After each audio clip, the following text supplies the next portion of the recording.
Zoom 95.5 FM.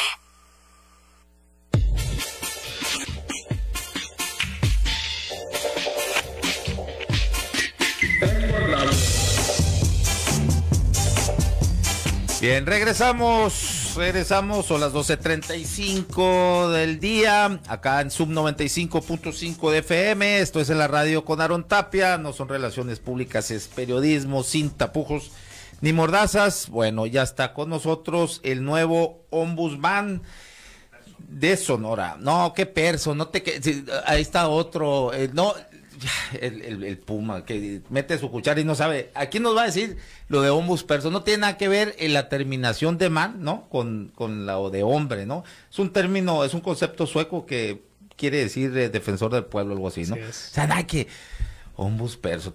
Te fuiste con la finta de lo que dijo el otro exaspirante aquí, ¿no?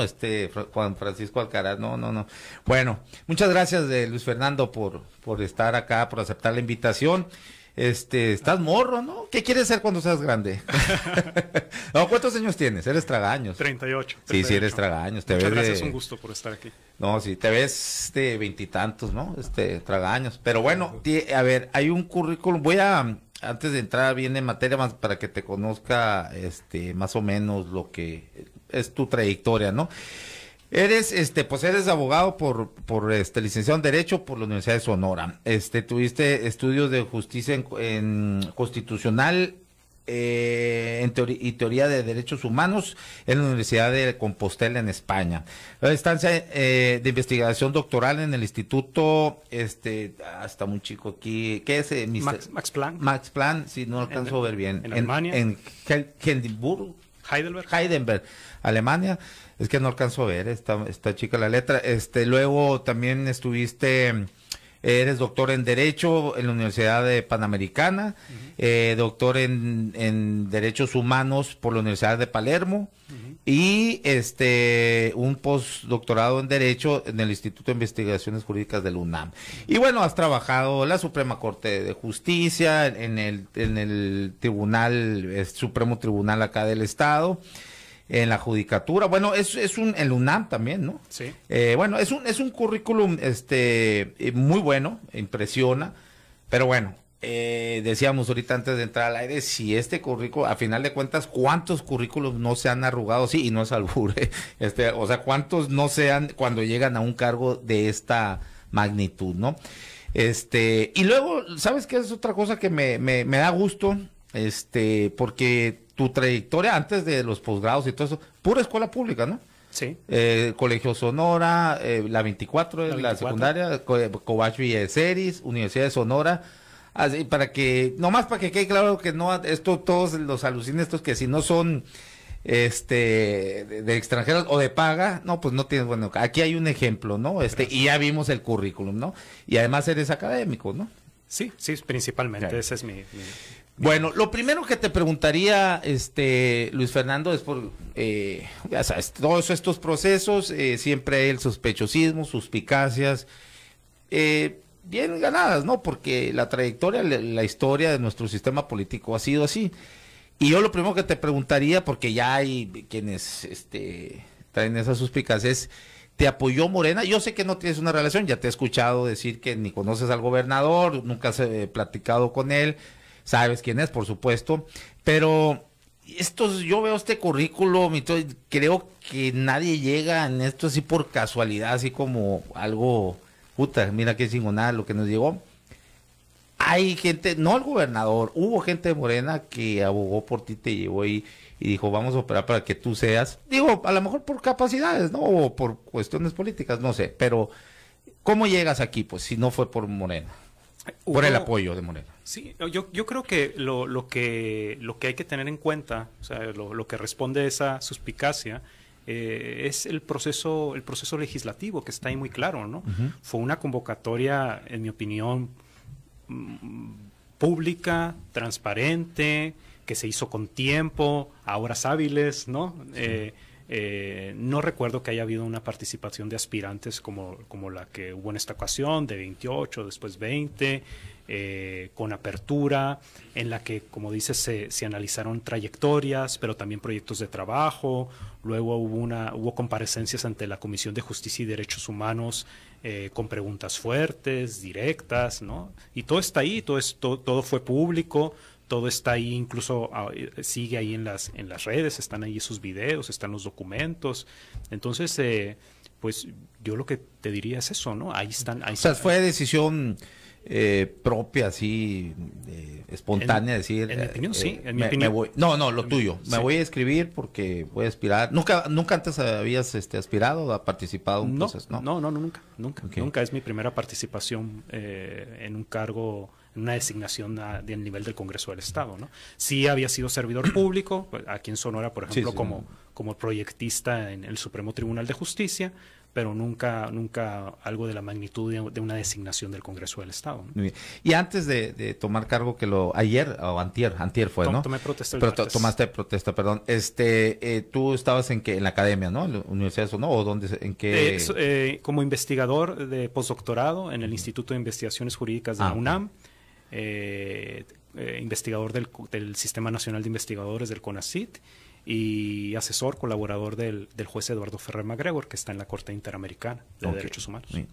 Bueno, es claro que esta comisión o este elefante blanco reumático ha funcionado, llamado Comisión Estatal de Derechos Humanos, ha funcionado su primera presidencia, que fue con García Ocampo, y bueno, yo la verdad estaba muy morro, no recuerdo, pero bueno, lo que se lee, lo que platicas con gente que sí en esos momentos hasta trabajó ahí, algunos visitadores, pues te hablan de la brillantez de García Ocampo y cómo sí se enfrentó, era un gobierno muy complicado, como el de Mario Fabio Beltrones, y a final de cuentas ha sido la única presidencia que ha funcionado como debe de ser, ¿no? Uno defensor del pueblo, como lo acabamos de decir ahorita aquí, ¿qué es lo que significa el ombudsman?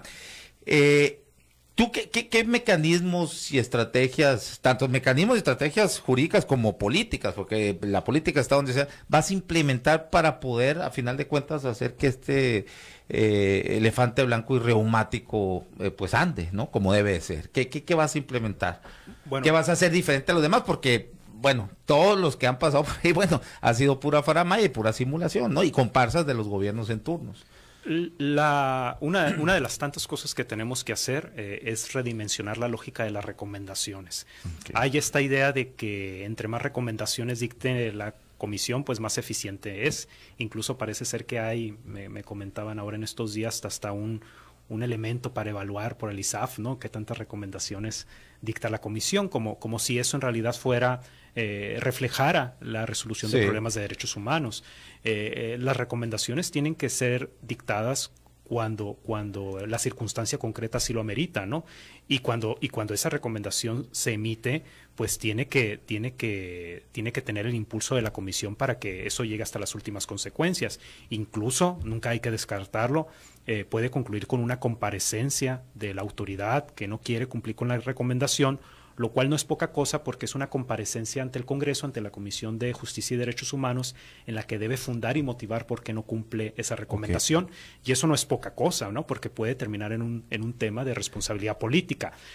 Pero antes de llegar a ese extremo de esa recomendación que se tendría que cumplir sí o sí, a lo mejor no con la vinculación que tiene una sentencia de amparo, que tiene otra naturaleza distinta, pero claro que la recomendación tiene mecanismos en la propia ley para cumplir su función, pues hay que agotar todas las posibilidades del diálogo, ¿no? Con la autoridad, ¿no? Okay. Pero lo importante es que no sé, si tenemos un universo de 100 quejas, no tendrían por qué acabar en 100 recomendaciones. Si esas 100 quejas pueden acabar en 100 diálogos fructíferos que concretan la protección del derecho, yo creo que la comisión está cumpliendo su función. Pero la recomendación es solo una de las facultades que tiene la comisión. Tiene otras facultades importantes que nunca se han ejercido o se han ejercido muy poco o no se ejercen incluso desde la presidencia del maestro García Ocampo, ¿no? Y que nosotros tenemos que recuperar su ejercicio, ¿no? Mira, aquí tienes una pregunta, bueno, me la vuelve a hacer acá Rosendo Rayala. Royales ya me había mandado antes del programa un audio, precisamente cuando vio que te iba a tener como entrevistado. Bueno, aquí dice primero, buenas tardes, ¿qué alcance va a tener reestructurar las recomendaciones? Pero te voy a poner el audio. Rosendo Royales es un importante activista precisamente de derechos humanos en Obregón. Y te pongo aquí lo que me mandó antes del programa, porque me parece muy interesante. A ver. Aarón, buen día. Fíjate que dijo que se enfocará en 3 ejes: reestructurar las recomendaciones, otro es reorganizar al interior del organismo y realizar la labor de estudio y divulgación de los derechos humanos. Esas 3 cosas dijo que en lo que se enfocaría. Y por ejemplo, en reestructurar las recomendaciones, pues vale la pena, ¿no? Desde mi punto de vista, porque aquí, cuando me tocó denunciar la muerte del señor Efraín ahí en Celdas, que ya te la sabes, que le dieron un golpe y que lo dejaron tirado por horas y que al siguiente día falleció, la recomendación llegó, pero por ejemplo, no había nada en esa recomendación que pidiera sancionar a los funcionarios que habían contratado a esos jueces calificadores, que fueron contratados, por cierto, sin cumplir con los requisitos de ley.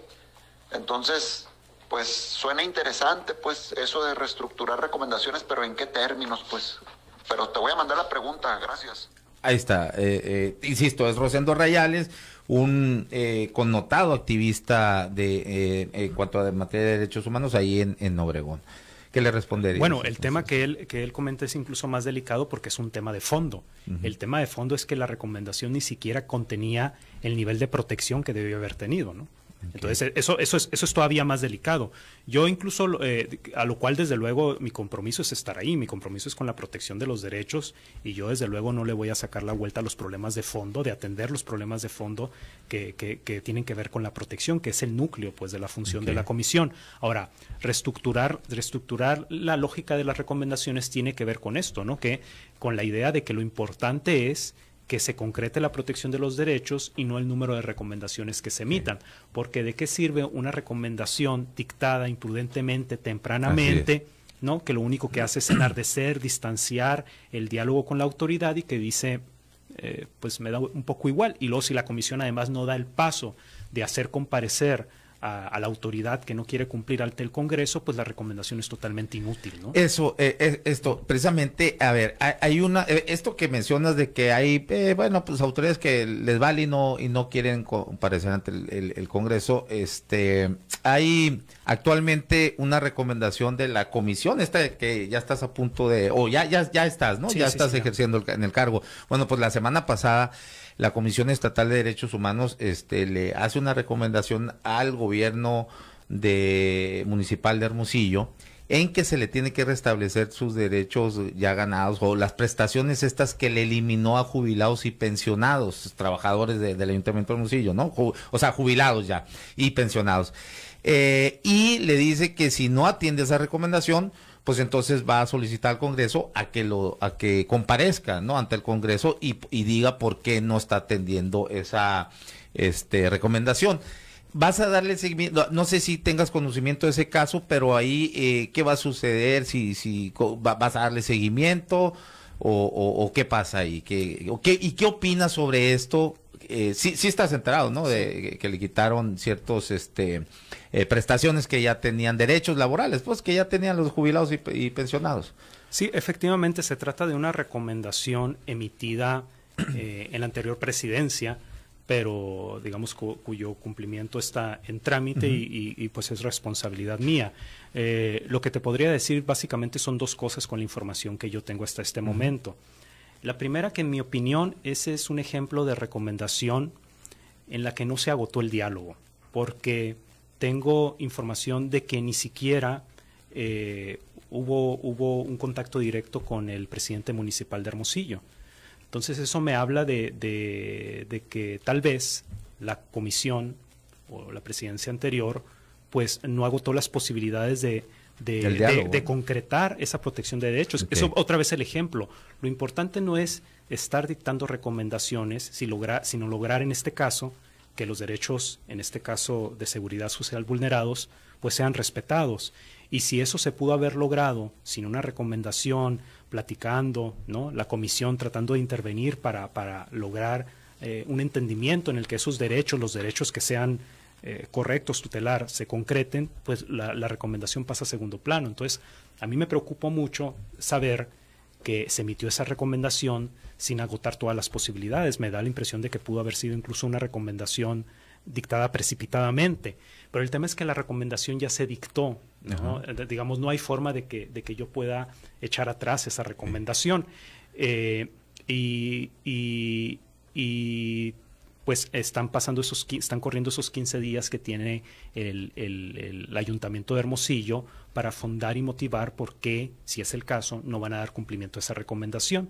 Y entonces estamos ahí en una especie de impasse en el que, por un lado, entiendo la situación del ayuntamiento de tal vez no haber podido agotar este diálogo para evitar la recomendación, pero también tenemos que tener en cuenta la situación de los pensionados, pues que obviamente están luchando por esos derechos que ellos tenían.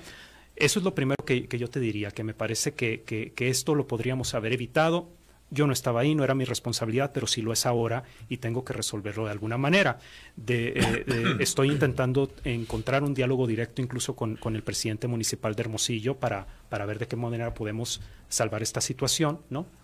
Aún desde mi situación institucional, que es al final del día darle seguimiento a la recomendación. Y el otro tema que también es importante aclarar, que creo que ya se ha divulgado, pero que sí es importante aclarar, es que sí es cierto que en la ley original de cuando se creó tanto la Comisión Nacional como las comisiones estatales, estos organismos no podían intervenir en cuestiones laborales. Así lo decía explícitamente el artículo 8º, fracción 3. Pero en 2011 se reformó esa ley. Exacto, ¿no? No se podría intervenir en asuntos contra el Poder Judicial, electorales ni laborales. Pero efectivamente se derogó después esa fracción y por tanto la comisión está en posibilidades de emitir esas recomendaciones. Entonces, el tema de competencia sí está ahí. El tema es que tal vez a mí me hubiera gustado que digamos, si aquí se hubiera agotado el diálogo y digamos hubiéramos entrado en una situación extrema en la que los pensionados tienen ese derecho y el ayuntamiento arbitrariamente no quiere cumplir con eso, bueno, pero me da la sensación de que esto se pudo haber resuelto de otra forma y bueno, yo me encuentro ahorita en la situación de tal vez restablecer el diálogo para encontrar una solución que al final del día se concrete en la protección de los derechos, que eso es lo importante. O sea, según tu punto de vista jurídico, sí les corresponde eso, se le deben de restablecer esos derechos, esas prestaciones a los jubilados y pensionados. La recomendación está dictada, ese es un hecho. La recomendación dictada está dictada en esos términos y la competencia de la comisión creo que está clara, ¿no? Muy bien. En cuanto a eso, también hay... es que va junto con pegado aquí, hay una grave situación, incluso yo acabo de publicar un video del director del Estezón y todo su equipo ahí, prácticamente diciendo que si no pagan, porque es una deuda, a ver, los ayuntamientos retienen, no es dinero de ellos, pues, ¿no? Retienen el dinero de los trabajadores para aportarlo para su servicio médico y su sistema de pensiones, ¿no? Pero no llegan, por algún motivo misterioso, no llegan al Istezón y bueno, yo lo he publicado mucho, hay una fricción muy fuerte en estos momentos, por lo menos con el Ayuntamiento de Hermosillo, donde pues prácticamente no quieren pagar o están pidiendo meses, 36, 20 meses, no sé cuánto, para reponer ese dinero, pero ese dinero no es de ellos, porque algo pasó ahí. Si hay alguna queja de los trabajadores, porque bueno, advierte que se les va a cortar el servicio médico si no pagan, ¿no? Y la responsabilidad pues es de los ayuntamientos y de las dependencias que no pagan. Si van una queja de estos trabajadores, o sea, sí es viable una queja ante la Comisión Estatal de Derechos Humanos o tendría que ser ante instancias judiciales, porque es un fraude el que le está haciendo el ayuntamiento, ¿no? A los trabajadores. Sí, de hecho, una cosa no excluye la otra. El tema es que la Comisión de Derechos Humanos no puede intervenir en decisiones judiciales. Ya una vez que un asunto está judicializado, nosotros no podemos recomendarle a un juez que tome tal o cual medida. La razón de fondo por la que la Comisión no puede intervenir en temas de los jueces es porque hay otro mecanismo paralelo de protección de los derechos, que es el mecanismo jurisdiccional, y muy particularmente el juicio de amparo. El juicio de amparo es un instrumento procesal para proteger los mismos derechos humanos que protege la comisión, solo que la comisión lo hace de otra forma. Entonces, se correría el riesgo de que nosotros, si tuviéramos la posibilidad de recomendar al Poder Judicial cuando tutela derechos y particularmente tutela derechos sobre el juicio de amparo, se crearía ahí una duplicidad, una confrontación, un mal diseño institucional, pues, ¿no? Esa es la razón. Mientras los asuntos no estén en el ámbito del Poder Judicial, cualquier tutela de derechos es responsabilidad de la comisión. Okay. Me dice Manuel Herrera, a ver, está medio larguita la pregunta, pero bueno, me dijeron, pregúntale qué piensa al respecto de proponer una iniciativa ley mediante la cual se modifique las atribuciones y facultades de la Comisión Estatal de Derechos Humanos para hacerla una verdadera defensoría social, en donde se transfiera la defensoría pública hacia ella y que además de investigar violaciones a través del mecanismo no jurisdiccional, que también funcione con autoridad administrativa litigante ante las instancias jurisdiccionales. Dice, además, que se continúen con las funciones actuales y las defensorías de oficio. Esto para fortalecer el sistema procesal penal y crear un verdadero mecanismo garante de los derechos humanos. Creo que es interesante, ya digamos en el ámbito del debate académico esto ha sido bastante discutido, desde luego que es una consideración importante que tenemos. Lo que sí quiero dejar claro es que en principio la organización institucional, el marco constitucional y legal que tenemos, sí es en este momento suficiente para al menos revivir a la comisión, poner a trabajar a la comisión, que la comisión tenga una justificación social, ¿no? Que tenga una razón de ser, ¿no? Que no sea ese ente dormido del que hemos estado hablando. Con lo que tenemos podemos despertarla, podemos hacer cosas, pero desde luego el fortalecimiento y la posibilidad de incorporar todos estos elementos son viables, los tengo en consideración, los tengo en mente, conozco el marco teórico de estos temas, pero ahorita yo creo que la prioridad es al menos utilizar lo que ya tenemos, porque te decía, no solo es el tema de las recomendaciones, por ejemplo, hay una facultad que la comentaba yo en el Congreso, que es la posibilidad de interponer acciones de inconstitucionalidad ante la Suprema Corte. Es una facultad fuerte, ¿no? Que nunca se ha ejercido y que se pudo haber ejercido y que se pudo haber ejercido recientemente cuando se aprobaron estas reformas para obstaculizar el matrimonio igualitario. Eso es una facultad importante. Pudiéramos haber, afortunadamente decía ayer en otro programa, esta legislatura corrigió la plana, pero podríamos haber concretado estos derechos con esa acción de inconstitucionalidad planteada oportunamente por la Comisión Estatal de Derechos Humanos. Prácticamente nos estás diciendo que los demás se hacían güeyes con ese recurso, ¿no? Sí. Digo, bueno, uno de los recintos, yo creo que es el recinto donde más se violan los derechos humanos es en el sistema penitenciario, en las cárceles, ¿no? Y nadie voltea a ver ahí, y a mí me parece, bueno, si se les va a llamar, ¿cómo les llaman ahora? Porque le han cambiado readaptación, o como centros de readaptación, o de inserción social, bueno, pues no puede ser un verdadero centro de readaptación o de reinserción social si se están violando permanentemente los derechos humanos. ¿Traes algún tipo de estrategia para ello o qué vas a hacer ahí? De entrada otra vez lo mismo. A muchos les da miedo, ¿no? No. Bueno, supongo que a muchos sí, a mí no. El tema es, fíjate, qué delicado. La ley que regula la Comisión de Derechos Humanos establece, por ejemplo, en una de las fracciones genéricamente la protección de los derechos, pero luego respecto al tema de los derechos de las personas que están en estos centros, hay una fracción explícita, es decir, hay una obligación concreta específica de la comisión para atender los derechos de estas personas. Es muy grave que la comisión no atienda específicamente este tema. Y con la información que he recabado en estos, pues es mi tercer día apenas en la Comisión de Derechos Humanos, es que desde hace más de 3 años, incluso antes de que empezara la pandemia, no hay visitas de los visitadores a los centros. Pues, sí. Entonces, y de ahí venía, ¿no? El presidente, el expresidente. Se detuvo un diagnóstico que ya estaba caminando para saber qué está pasando en los centros de readaptación. Yo tengo información, por otra parte, de que estamos al doble de capacidad, por ejemplo, ¿no? Entonces, hay sobrepoblación, pero ¿no? al doble, pues, sí, sí. Entonces sí, ha habido un tema de omisión muy delicado. Otro de los temas que has tocado, y que yo también, así de mis preocupaciones muy recién que hace algunos años estuve más o menos investigando ahí, son los campos agrícolas y todas las violaciones de derechos ahí con los jornaleros que hay, tanto laborales como de derechos humanos, incluso de explotación infantil, ¿no? Es un foco rojo muy grave, pero nadie hace nada porque pues ahí está medio PIB, o si no es que más del PIB de Sonora, ¿no? Puro machuchón, o muchos de los grandes jeques de la ciudad y de Sonora, pues tienen sus campos agrícolas ahí. Y bueno, alguna vez que algunos pobladores del Miguel Alemán protestaron, cerraron las calles porque les quitaron un transporte suburbano que era mucho más económico que los transportes que están ahí, muy ligados al gobierno pasado, pues anda tú que los fueron a quitar con una violencia bastante. ¿Por qué? Porque pues estaban tapando precisamente el acceso a esos campos, ¿no? ¿Qué es? He notado que tienes esa preocupación tú. ¿Qué se puede hacer ahí? Estoy particularmente preocupado por ese tema porque yo vengo comentando desde la comparecencia ante el Congreso que tenemos una sentencia dictada por la Corte Interamericana emblemática, una sentencia que se dictó contra Brasil. Okay. Es una sentencia que se llama Trabajadores de la Hacienda Verde contra Brasil. Y lo importante de esta sentencia es que, aunque se haya dictado contra Brasil, es obligatoria para las autoridades del Estado mexicano, incluyendo las comisiones de derechos humanos.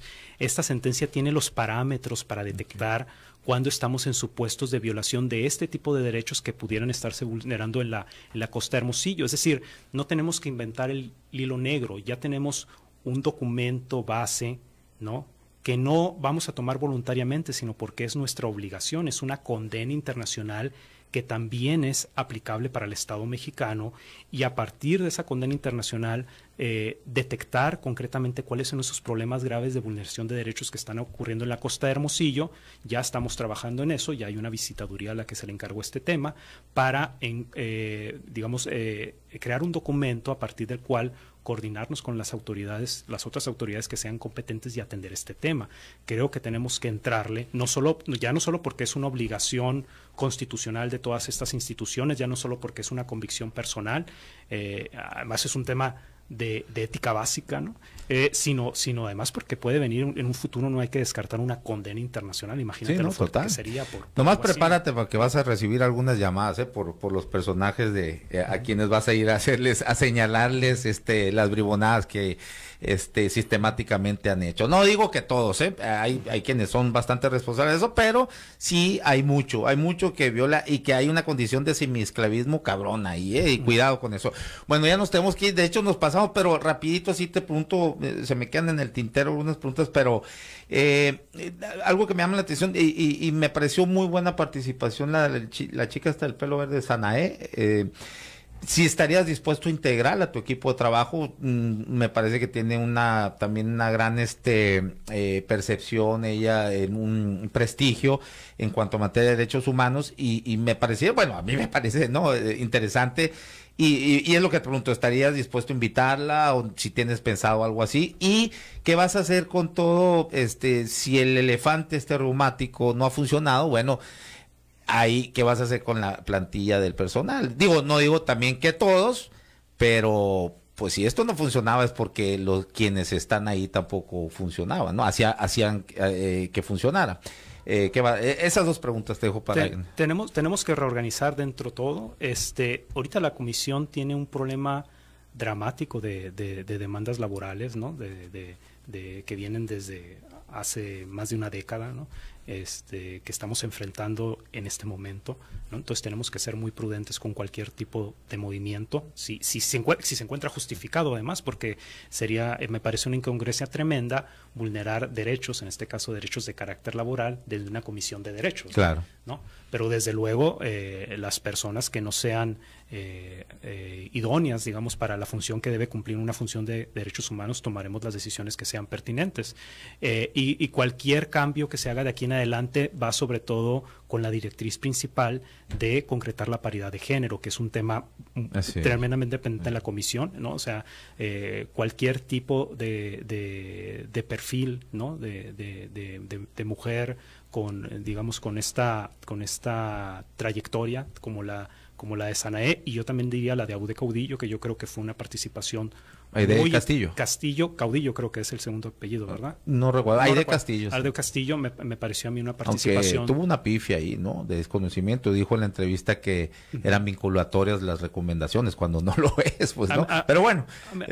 Me parece también un perfil interesante. Entonces, sí, desde luego estamos considerando. ¿Y las invitarías? Estamos considerando, sí, claro. ¿Sí? Sí, y creo que además ellas podrían estar interesadas, más allá de tener un cargo dentro de la comisión, en un digamos, en una relación de colaboración con la comisión, que tengo entendido que ellas las han tenido al menos desde el punto de vista académico, en la actividad académica de la comisión, y desde luego son bienvenidas. La comisión es una comisión desde ya de puertas abiertas para todas y todos, ¿no? Ok. Sí. Muy bien, pues muchas gracias. Desgraciadamente se nos acabó el tiempo, hay muchos mensajes ahí